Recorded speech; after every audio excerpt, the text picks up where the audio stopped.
Good morning. Can y'all hear me okay? All right, good. Good. Okay. How many of you were not here last week and need a book? Would you come get one, please?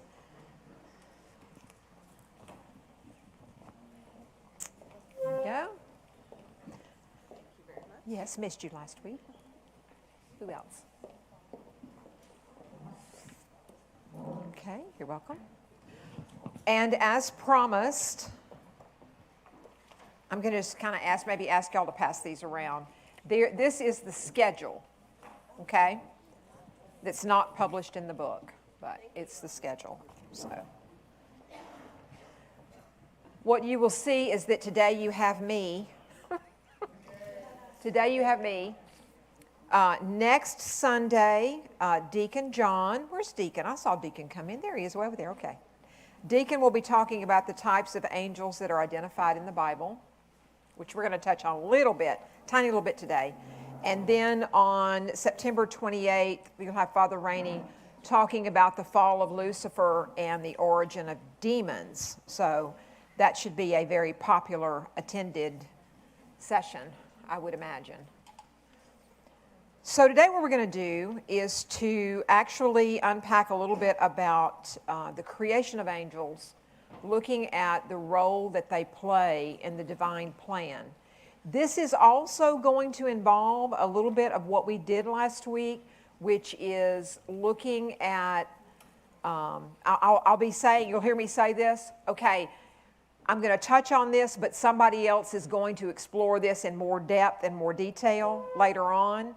So that is what you have this for. You'll be able to see, there'll be different talks that I'll reference. Well, this is coming up and you'll hear it then. Because what I really want to get to the heart of is, it's really today talking about the creation of angels. How do we know where angels came from? Isn't that a great question? How do we know? How do we know? What story do we have about the creation of angels? But obviously, our biblical tradition is rich and full of references to these creatures. Our sacred tradition actually informs what we believe about the creation of angels. And although it is not explicitly stated in Scripture, you're going to see sort of how we've derived at this notion of their creation. So how many of you are familiar with Psalm 91:11? It's one of my favorite verses, I think, of the Psalms is, "For he will command his angels concerning you to guard you in all your ways." That's Psalm 91:11. "For he will command his angels concerning you to guard you in all your ways." So we're going to explore this kind of not just the history and theology, but also more practical things again today about their role in Catholic life. Remember that the word angel, this is a test question. It comes from the word angelos. Angelos, which means what? Messenger, very good. Remember, they are purely spiritual beings. They're created by God, they serve Him, and they assist humanity. And the roots of this are in Judaism. Before I move on, I want to... I know that this is probably not everybody's jam, okay? But this is a drawing by one of my favorite artists of the late 19th century, Gustave Doré. Anybody ever heard of him? Gustave Doré? A few people? So he is the one that illustrated the publication of Dante's Divine Comedy in the 19th century version. He did all these beautiful illustrations. I'm going to go on a rabbit trail for just a second. Do y'all mind if I go on a rabbit trail for just a second and talk about this? Because he did these illustrations, obviously not just for that publication in, I think it was 1880 something, don't get me lying, but I really loved, and I guess it's because it's my first introduction to the Divine Comedy is reading that version of it, and I fell in love with the illustrations as much as I did the text. And so I know that this is not particularly profound looking to you, but if you saw it in the big scheme of the whole work, it takes on greater, I think, sort of gravitas. But when I was working on speaking of this artist, when I was working on getting all of the documentation together on the 5 priests to go to get ready, all that stuff ready to go to Rome. I've learned that the third of those priests, Father Jean-Marie Billet, who was obviously the chaplain at the convent at St. Vincent's, and he had a brother. I ran across this in the sort of doing his genealogy biography, that he had a brother who was also a priest named Father Louis Billet, who did not come. Actually, he served in Canada in a mission, but he actually did a Breton language translation of the Gospels. Okay, the Breton language, which is obviously the language of Brittany, the old tongue of Brittany, and translated those. And guess who illustrated it? Gustave Doré. Isn't that an interesting little factoid? Aren't you glad you know that this morning? So I was able to actually locate that and download all the images from that as well. So don't be surprised if they turn up in some future presentation. They're brand new to me. Actually, before I forget, that's a great segue to remind you too that tomorrow, of course, the 15th marks the death of our first priest, Isidore Kemmeray, and this Tuesday marks the death of the second one, Father Jean-Pierre. So just keep that in your, if you happen to think about it and you're praying. Okay, so the roots of this are in Judaism, as I mentioned. We find it in the Hebrew Scriptures. We find that there are angels who are messengers, there are angels who are protectors, there are angels who are guardians, there are angels who are warriors, and all of these very, very rich references. And the first one that we find really is in Genesis 3:24, where we are told that cherubim are guarding Eden. Right? Let me read that to you. He expelled the man, stationing the cherubim and the fiery revolving sword east of the Garden of Eden to guard the way to the tree of life. In Genesis 18:19, remember the story about the 3 visitors to Abraham? That's been interpreted by the fathers as meaning the Holy Trinity. Well, later in that same reading, that's actually chapter 18 through chapter 19, later in that reading is where you encounter the story about the 2 angels at Sodom, okay? So already in Genesis, the very beginning of the text, we're being told about these creatures. In Exodus 23, we find this: "Behold, I send an angel before you." It's in Exodus. "See, I am sending an angel before you to guard you on the way and bring you to the place I have prepared." Isaiah 6 is where we hear about the seraphim before the throne of God. "In the year King Uzziah died, I saw the Lord seated on a high and lofty throne, with the train of his garment filling the temple. Seraphim were stationed above." And this is an interesting description. So listen to this. We'll revisit this when we look at the hierarchy of angels. Seraphim were stationed above. Each of them had 6 wings. With 2 they covered their faces, with 2 they covered their feet, and with 2 they hovered. That's a pretty striking description of an angel, is it not? That's a seraphim that we're told. One cried out to the other, "Holy, holy, holy is the Lord of hosts. All the earth is filled with his glory."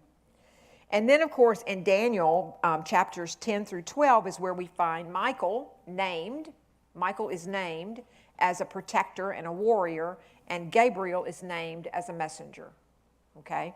Something I know that Deacon, you're going to be exploring a little bit more next week, or the types of the angels that are mentioned, beginning in the Hebrew Scriptures.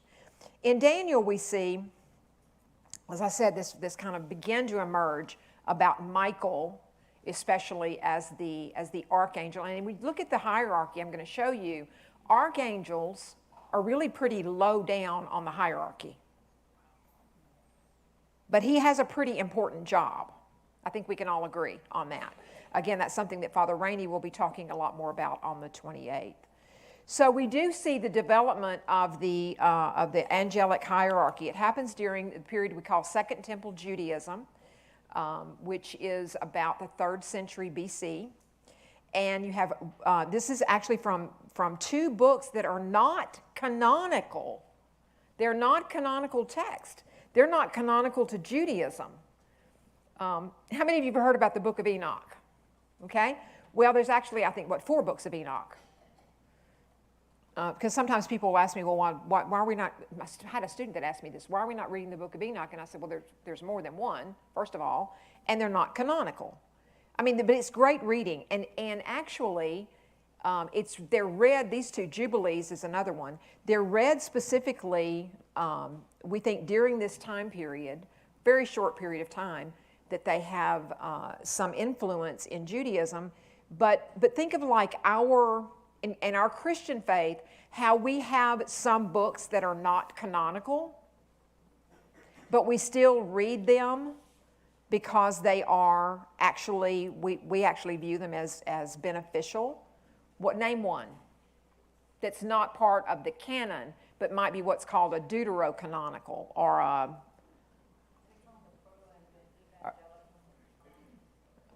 Okay, well, I'm speaking about the Gnostics. I'm talking about those that are actually published in most Bibles, but they're not canonical in the sense that they don't meet the canon of Scripture.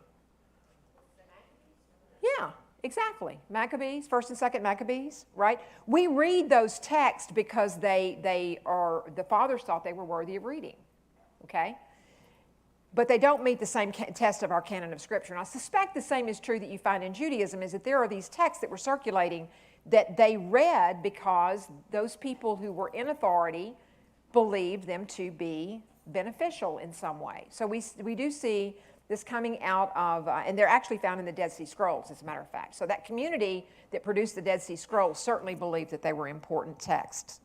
So the book of Enoch, the 4 books of Enoch, the Dead Sea Scrolls, the Jubilees book, very important. The key phase that this is when the hierarchy of angels begins to emerge is during this period. There's something in the first book of Enoch that's called the Book of the Watchers. Anybody ever heard of this? The Book of the Watchers. In the first book of Enoch, and it tells about angels who are described as watchers. That's the word that it's translated. They descend to earth, they marry human women, and produce giants. Is that a weird story? Well, maybe you can see why it didn't really make the cut of the canon of Scripture, right? But have you ever heard that legend of the giants, right? It's kind of, I think it's Genesis chapter 6. Yes, that's kind of reinterpreted, right? Giants. It also, this part of the book of Enoch names the archangels. Michael, Gabriel, Raphael, and Uriel. 4 of them are named archangels. These archangels act as as leader figures. They have very distinct duties. I mean, think about it. Michael is a warrior. Gabriel is a messenger. What is Raphael?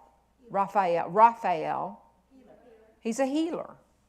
Uriel, we never talk about him, do we? Teaching.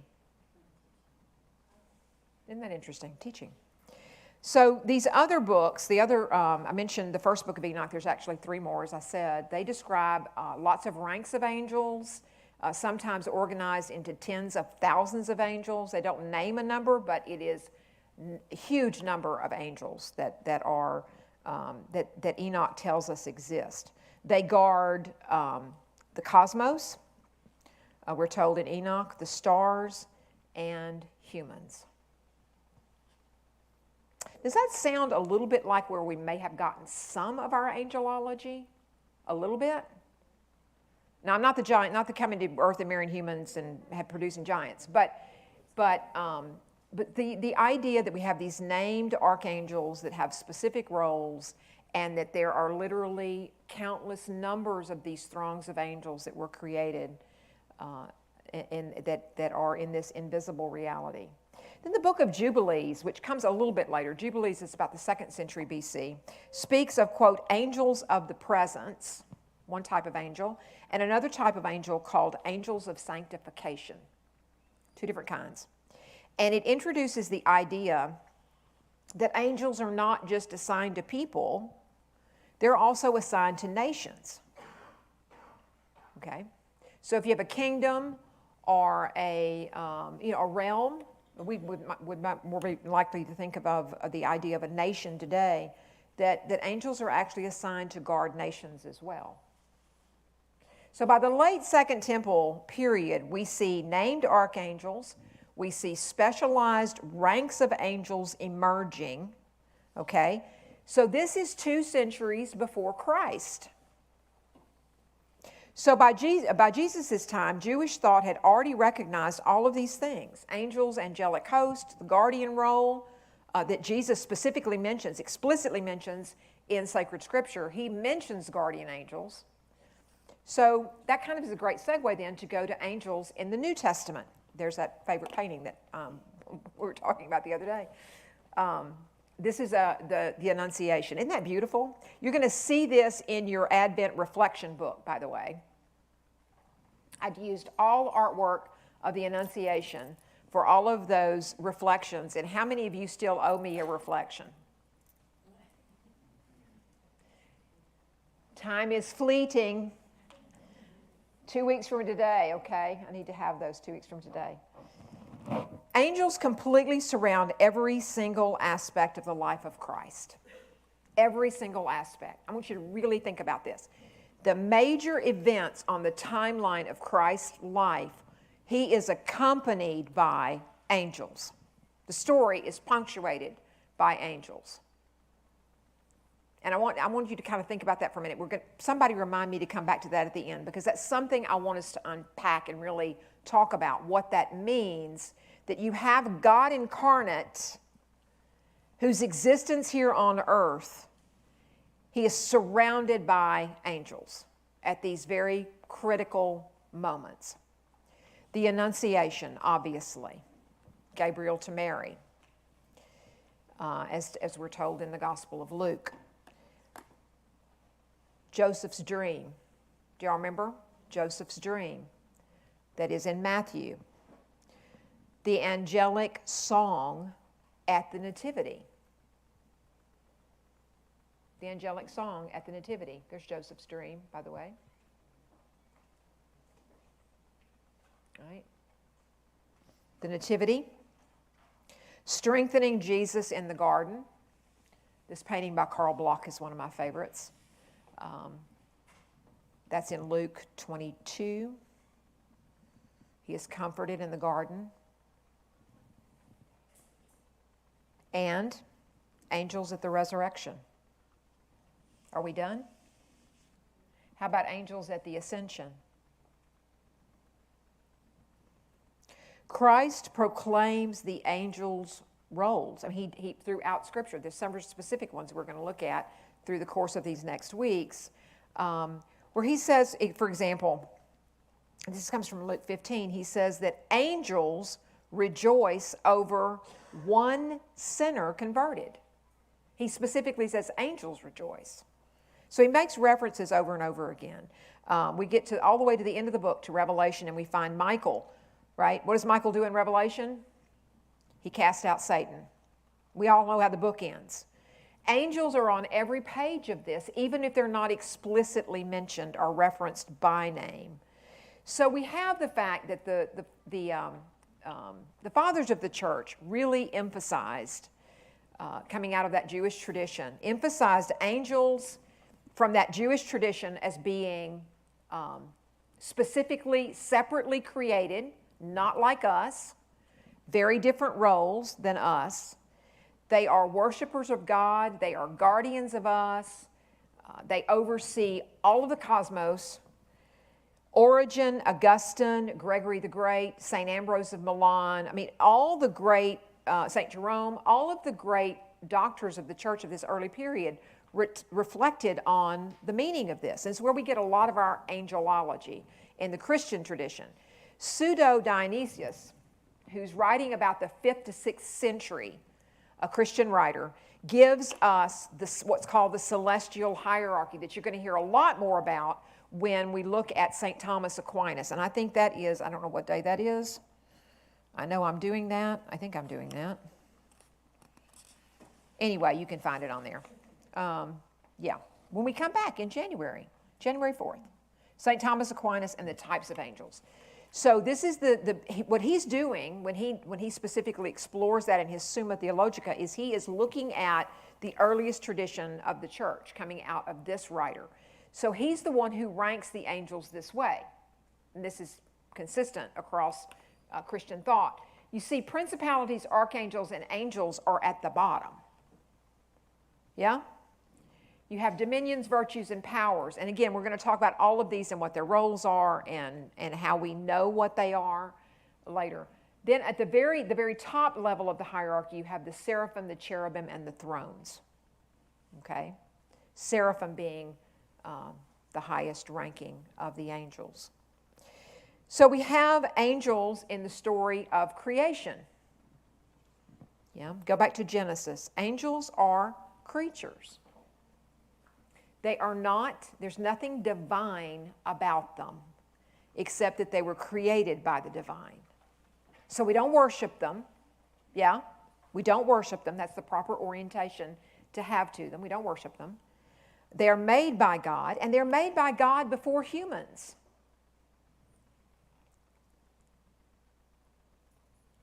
So, if they're made by God before humans, you want to think about putting yourself in the ranking. Do you rank higher than an angel? Or do they rank higher than you? Huh? We rank higher, why? Like in the Bible, in the Psalms, it says that you made us little less than a God. Mm-hmm. Little less than a God, higher than the angels. Why do you think that we would be higher than an angel? We're created in His own image. We're the only creature that we are told is created in His image. Yeah, there's an inherent dignity in that is unlike any other creature. Okay? What else? I got y'all thinking critically this morning. We're on a roll. We're capable of communion. Okay? With God. We have a body and a soul. What else do we exercise that the angels no longer have? Free will. Okay, and we're going to talk about that in just a minute. But yes, I mean, so I don't fall into the trap of thinking that because what we're getting ready to talk about, because of the creation of the angels and sort of the very dramatic circumstances out of which their creation comes, that you might think that they are more than we are in God's eyes.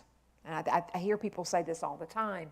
And it's another trap we fall into. I mean, well, put a pin in that. We'll come back to that if we have time. Okay, I'm going to come back and say something about that too. But you can find this in the Catechism, by the way, if you're interested. It's in beginning in paragraph 328. And I'm not sure how far it goes, but it definitely discusses what I just mentioned about us being specially created. But angels are also created with intellect. Okay? But they are pure intellect. They're pure intellect. They're pure spirit. They were originally created with will, and we'll talk about that in a minute. They are personal. In other words, there might be 100 million angels. I don't know how many angels there are. But they're personal. They each have an identity. Okay? They're immortal. So the tradition holds that angels were created at the moment, the first creative act of God, the very first creative act of God, which is let there be light. Okay? That is the moment of the angels' creation. Many of the fathers have interpreted this as the angelic ordering, and so I'm going to talk a little bit about that too, how we get that out of that text. Let there be light. Okay. Where does it say angels? Where does it say angels? And who are these fathers anyway? Well, yes. Are angels, I don't know where I heard this, but I don't know if it's true or not, so I want to ask, each a different species as well? Oh, I don't know that. I've never heard that. I heard that. I've never heard that. Okay, so No, no. They're pure spirit, pure light, pure intelligence, but they can interact with matter. So that makes them a little unusual. They can interact with matter, but that is at God's ordaining, not their own. Okay? Mm-hmm. We have lots of stories in history of angel appearances to human beings. Some pretty dramatic ones, including the Annunciations. Pretty dramatic. Would you not think that's pretty dramatic? Yeah. Yeah, we're going to talk about that. We're going to talk about when they lose that. Okay? And it's ironic in one way and also perfectly God that they lose their free will by choosing to lose it. They exercise free will to lose their free will. Okay? So where does this come from? Let's talk about who these guys are. St. Augustine and St. Ambrose. Okay. Are you sufficiently impressed? If I start with anything, you can start with St. Augustine. It just feels authoritative, doesn't it? And just feel it. Augustine insisted in his study and reflection and prayer on the Scriptures and the tradition that he had received from the very learned men of his own age, including his teacher, St. Ambrose. St. Ambrose of Milan is the one who baptized St. Augustine. He insists that angels, like all creatures, were made by God, but they are not co-eternal with him. So apparently, the way he hammers this makes you believe that there was almost a heretical belief out there that he was trying to answer. Do you know what I mean? Like contextually, you read in his writing that he is answering someone who has said that angels are somehow co-eternal. And he goes to great lengths to say, no, they are created beings. There is only one non-created, transcendent, right? Only one who is non-created. They're created, they're not co-eternal. He goes on to say that he argues against any idea that angels existed independently, that they came from another source. So what you can sense is in the 4th century, there's a good bit of discussion out there about angelology because he's specifically addressing this. They're part of God's creation, he said, good creation. And of course, in typical St. Augustine, of course, remember, he argues that all of creation was ex nihilo, which means what? Out of nothing. Okay? Ex nihilo. So angels are created ex nihilo, just like everything else in the universe. And you find this in a couple of places. You can go to Confessions, his book Confessions, and you look in book 12 is where he talks about, he argues that let there be light refers not only to physical light, but to the creation of purely intellectual and spiritual light. Okay? And if you think about, and he's doing this sort of, the physical and the metaphysical, I think is the way he would frame this, is, yes, light is physical. And when God says, let there be light, he is announcing the creation of physical light. But light, he says, has other dimensions to it. Light can be the light of Christ. It's the light of the Spirit. It's the light of the heart, the light of the mind. He uses all these different references.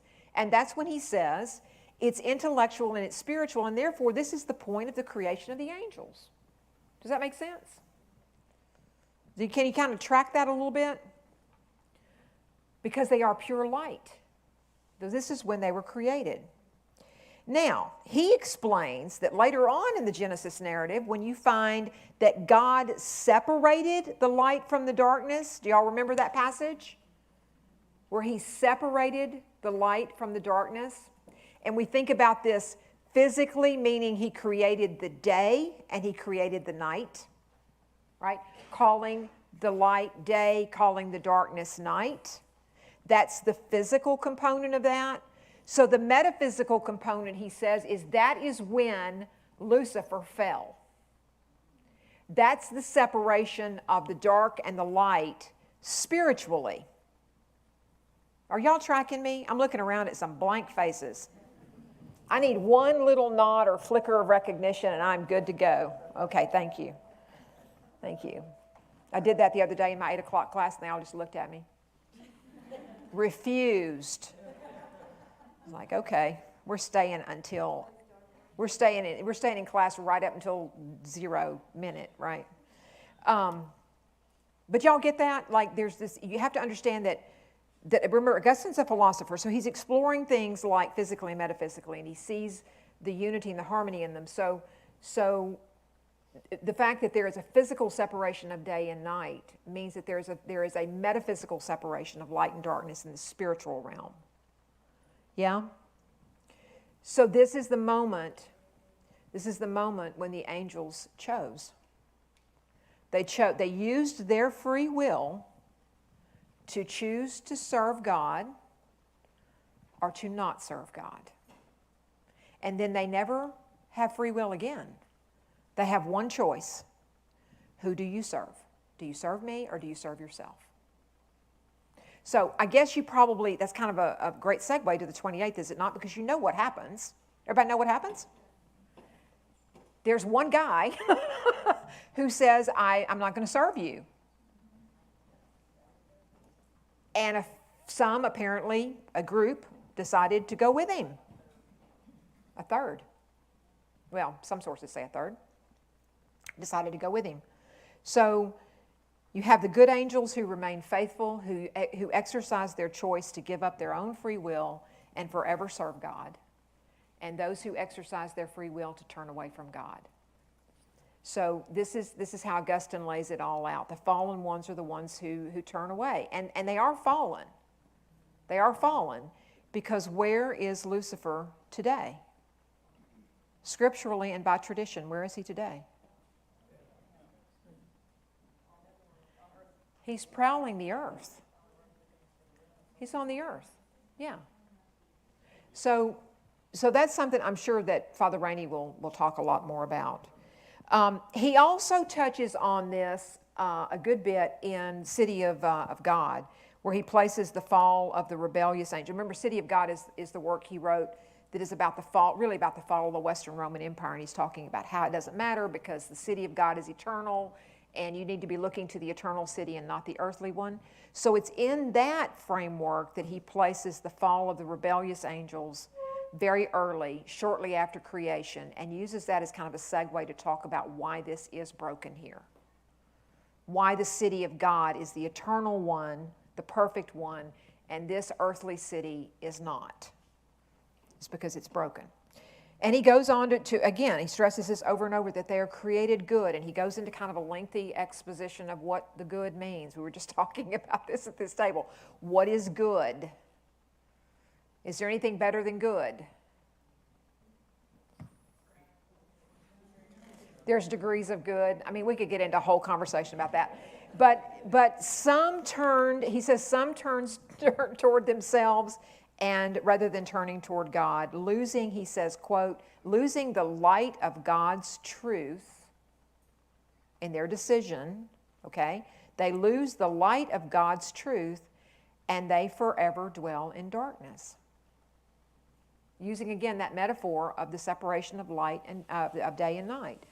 The good angels are obviously the ones in the light, yeah? So St. Ambrose, who was actually, he's contemporary of Augustine, so a little bit earlier. He's actually the Bishop of Milan who baptized St. Augustine. He also interpreted light in this way from Genesis to be the angelic creation. He says, quote, this is the creation of the spiritual beings who are illuminated by God's wisdom.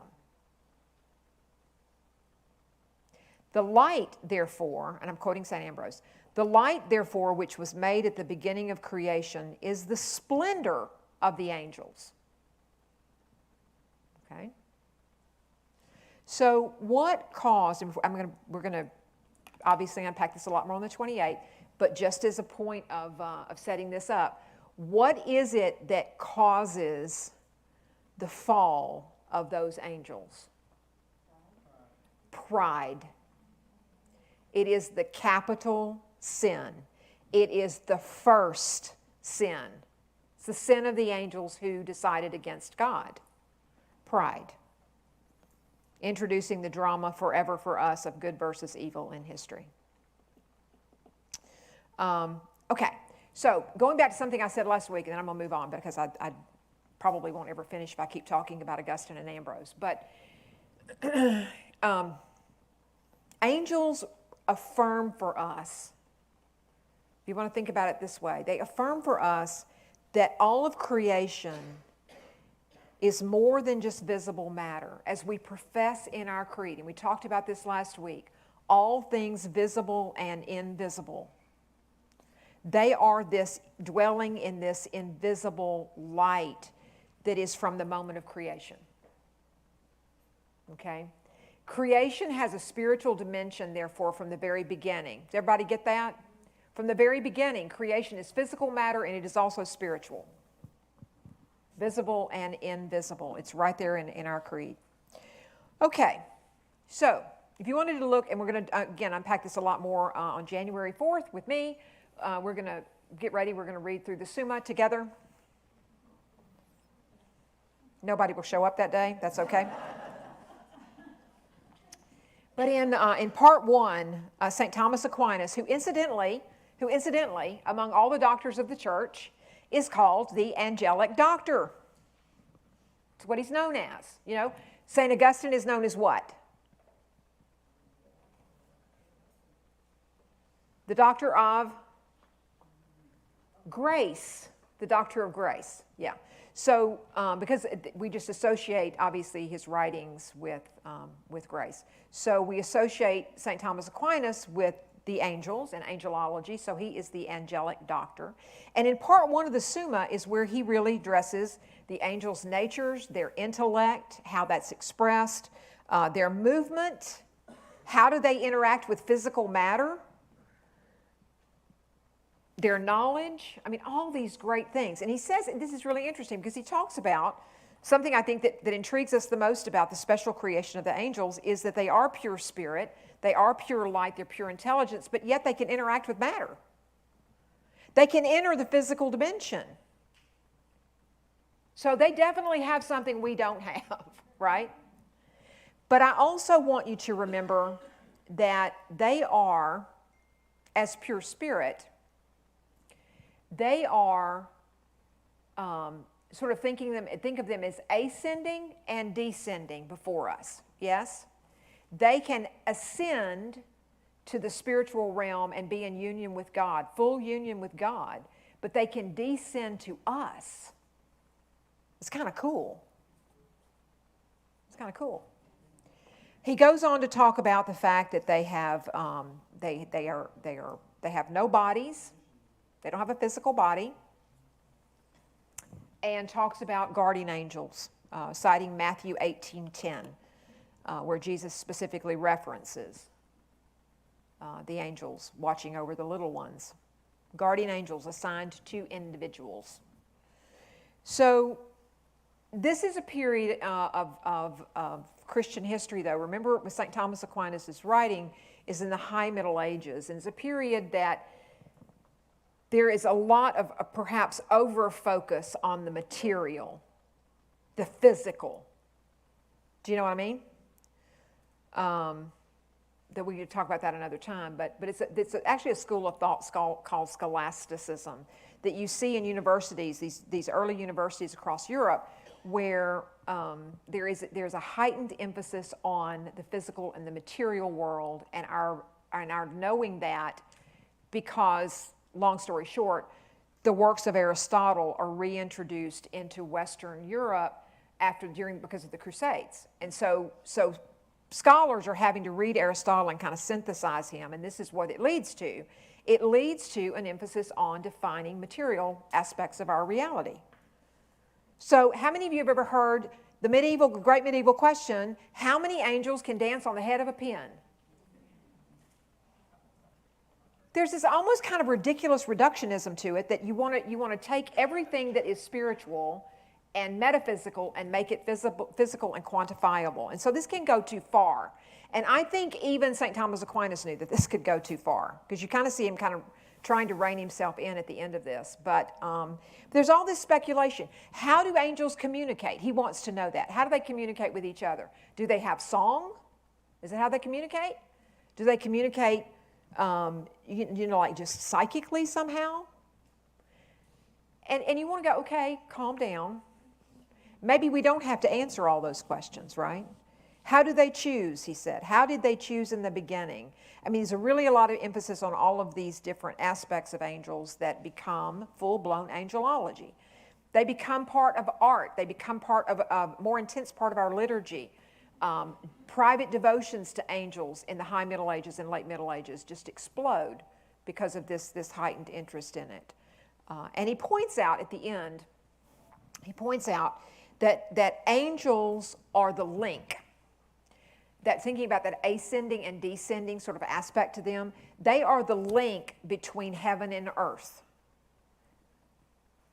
They're the link between heaven and earth, and that's why our liturgy is so infused with them. The Mass unites heaven and earth. Did y'all hear it this morning? Did you listen for it in our liturgy? We join our voices with what? Thrones and dominions and all the powers of heaven. The angelic host. I mean, it just resonates with this linking of heaven and earth. It's right there in the Mass. Now, for those of you that might be interested, and this is something about angelology I've always been fascinated by, is some of the more deeper contemplation about this. And I don't know that this is for everybody, but I'm going to reference it because I mentioned them last week. Anybody familiar with this sculpture? Anybody know the name of it? This is called the Ecstasy of St. Teresa. St. Teresa of Avila. A famous sculptor by the name of Bernini did this. And obviously it's this vision that St. Teresa of Avila has of an angel piercing her heart. And she is one, along with her her sort of spiritual companion, St. John of the Cross. They're both 16th century. They were contemporaries. They speak kind of experientially, not so esoterically about the idea of angels or the intelligence of angels or what that might mean, but they're more about personal encounter with angels, experientially. And they both stress that the way that you do this, the way that you foster this sort of relationship, experiential element, is through mystical prayer. It's through a type of prayer that I think few people really ever even explore. I think I mentioned her work last week, did I not? Interior Castles. It's a great place to start if you're interested. Hang with it. I have to tell you that. Hang with it. She talks about angels as guides in prayer, and that interior castle in life. She refers to them because they assisted her. They assisted her soul, she said, in advancing through these various stages of prayer. She's always accompanied by angels. She describes moments of mystical rapture, which is clearly what that is, where angels strengthen or comfort her or in this case, tell her what she is to do. She recounts this experience saying that this, she calls it, quote, "The angel pierced my heart with a fiery dart, symbolizing his divine love for me." And some of this is really beautiful, but it's not for everybody. I'm just putting it out there. I think to mystically, experientially encounter an angel is very different from studying them. You know what I mean? There's a practical aspect, or practical or so maybe more philosophical exploration, and then there's also this element of actually living, experiencing, encountering on a mystical plane. Okay. Yes, it's in Rome. remember. Somebody Googled that. I don't remember what church I saw it in. What church? Okay. I would never have said that. I would have. I knew. I mean, I've seen it several times. I knew it was somewhere, but I couldn't remember.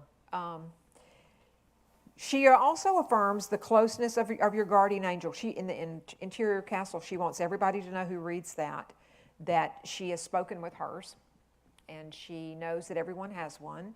She encourages you to trust in their help, not just in times when you are struggling or when you're desperate or when you're afraid, but to trust just every day that they're right there with you, that nothing will happen to you in the physical life that your angel is not participating in. Which is kind of an interesting thing to think about. And then after she goes, she unpacks all of these great mystical experiences she has had. Then she tells you that while angels can appear to you in visions, please don't seek such experiences without spiritual direction. Okay? There's the disclaimer. Don't do this, she says, without spiritual direction. The goal is union with God, not a fascination with a created being. Does that make sense? It's sort of the same way that the fathers warn us about, sort of teach us about the proper veneration of saints.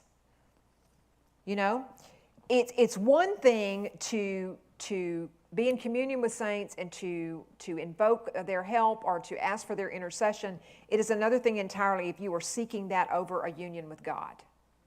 So there's two different things. We have veneration, we have adoration, and they're two different things. So Teresa warns us about that. She said, angels are always to lead us higher to God, not as a stopping point. We don't stop there. St. John of the Cross sort of echoes her same sentiments. This is in actually two different works of his, and some of you may have read one of his works. Anybody ever read Dark Night of the Soul? If you have not read that, you need to read it. I'm telling you, Dark Night of the Soul. He also wrote a work called Ascent to Mount Carmel. Is Ascent to Mount Carmel? I don't know. Anyway, it's Ascent and it's Mount Carmel. St. John of the Cross. He insisted in both of those works that, again, sort of echoing what I just said about St. Teresa, that angels are these invisible companions. They're protecting, enlightening, he said, but he also cautions. He's actually more wary than Teresa is. He stresses that the devil can disguise himself as an angel of light. This is why you don't do it without spiritual direction. This is why you don't seek to commune with your angel apart from God. Okay? And he says this, quote, "The devil can disguise himself as an angel of light."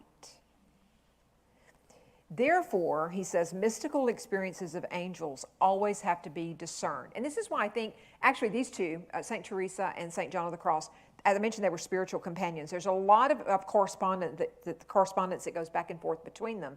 And I feel like this is sort of something that they worked out maybe even together, is this discernment, that you have to have a discerning heart, a discerning soul, and one should not cling to an angel only, right? You obviously you want the companionship, you want the relationship, you want to know and that your guardian angel is there, but that's not the relationship you're called to have above all. So he goes on to say that even in the deepest mystical union that he experienced too, when he had angelic contact, he said even in those cases, he was reminded by the angel that they were servants of God, okay? And that he should always look higher. He should always look higher. So angels in the modern world, I mean, that's how we always think about them, right? That's AI generated, isn't it horrible? But, I mean, I like the color of it, but it is AI generated. That's a whole other conversation we need to have. It's about artificial intelligence.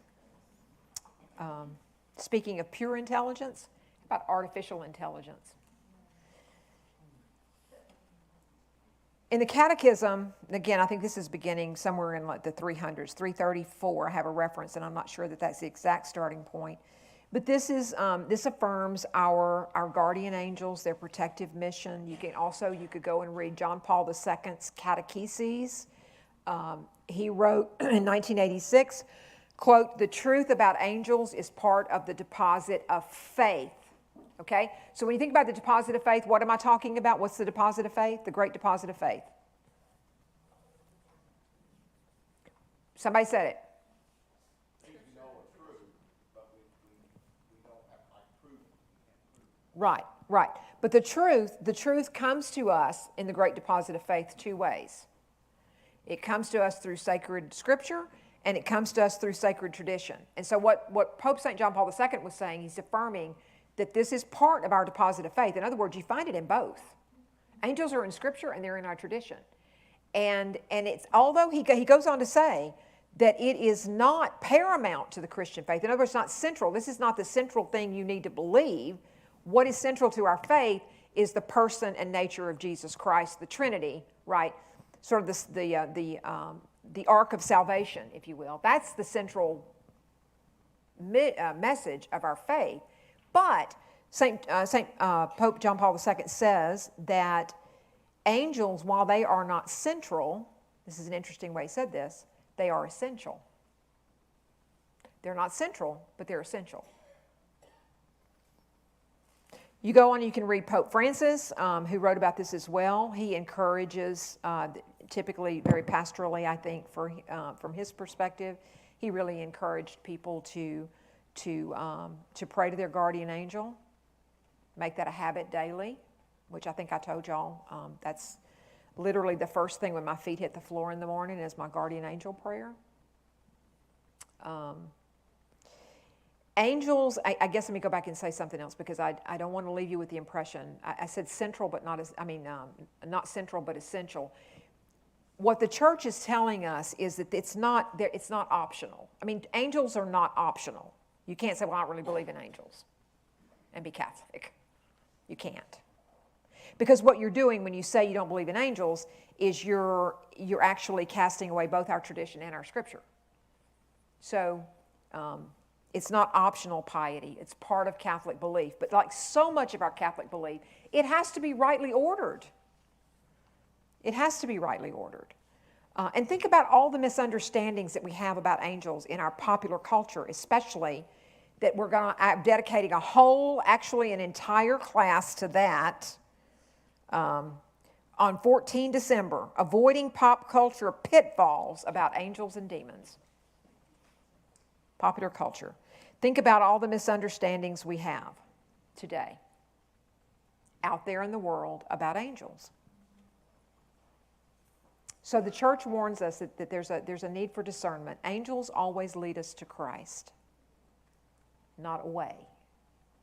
Not focusing on them, but always lead us to Christ. How am I doing on time? What time is it? Okay, good. I'm doing good. Okay. So a few things that I hope people take away is that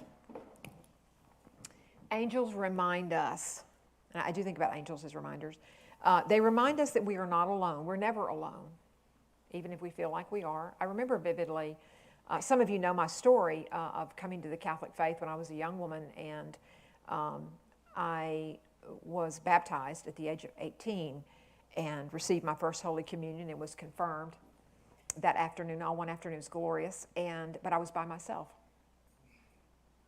My family wouldn't come. None of my family would come. And, my father was dead by then, but nobody would come. And I had a sponsor. I remember the sponsor being there and the priest. And he said something so beautiful to me. He said, "You are never alone. All of the saints and angels are here with you right now." And I think if we can sort of remember that again, going back to that believing is seeing thing, that if you can lean into that invisible reality and know that we are never alone, not in the spiritual struggle, God works through these invisible realities that we can trust, the visible and the invisible. If there is the visible, then there is an invisible by philosophical definition, okay? You can't have something that's visible and not have its opposite.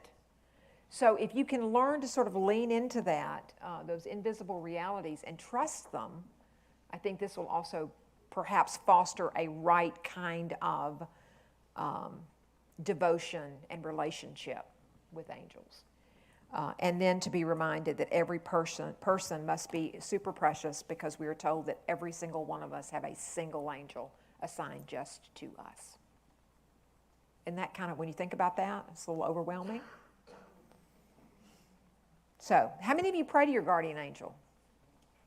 If you don't, I really do encourage that. I'm telling you, it's a great way to start the day, and it's a great way to end the day, but especially at the beginning of the day, because that's how, of course, how the prayer goes is, ever this day be at my side, right? So beginning the day that way. Invoke St. Michael anytime you need to, and I have done so frequently lately. Frequently. Did a presentation Friday morning at St. Thomas More High School in Lafayette to 1,300 Catholic high school students. And when I got there, the internet went out, which I didn't need, which is fine, I didn't need the internet. But the internet went out. The HDMI cable that they had just purchased would not work, so somebody had to go find another one. My PowerPoint slides were literally like skitzing out. And the chaplain there, Father Andrew, I mean, all the students are sitting there, and he just started. St. Michael the Archangel, defend us in battle. Just started the prayer, and of course everything, I mean, nothing's going to get in the way. It can cause an inconvenience. It can cause you a little bit, disturbs your peace a little bit, but it's not going to get in the way, because we know the victory's won. We know who is sovereign. And I was just so moved by that, because it was just automatic, and all these students started praying the St. Michael prayer. So I didn't find out if their internet was restored though, but anyway. Angels are our fellow servants. Remember that. They are not objects of worship. They are like us in that they are in that hierarchy and relationship to God. They're fellow servants just like we are. They're just invisible. They enjoy what we do not, but again, you're not going to die and become an angel. Does everybody know that? All right, okay. Now, I've actually had somebody that emailed me and asked me this question, and I thought it was kind of interesting. Are there any other religions, any other world religions that teach a belief in angels? I thought it was kind of a good question. I teach comparative religions too, so I don't know a lot about some of the Eastern traditions, like I don't know a lot about Hinduism, for instance. I don't know, a little bit. I know enough to be kind of scary. I don't know a lot about Zoroastrianism or any of the animistic religions like Native Americans. I actually probably do know a little more about that than I do Hinduism. But I think that it was a great question, and of the three great, we would call the great monotheistic traditions of the world, Judaism, Christianity, and Islam, all three teach a belief in angels. Islam, even though I think probably other religious traditions also teach some version of a spiritual being, somebody that serves, protects, guides, it's not the same understanding that we have of them being created at light, that they are individual and personal and immortal.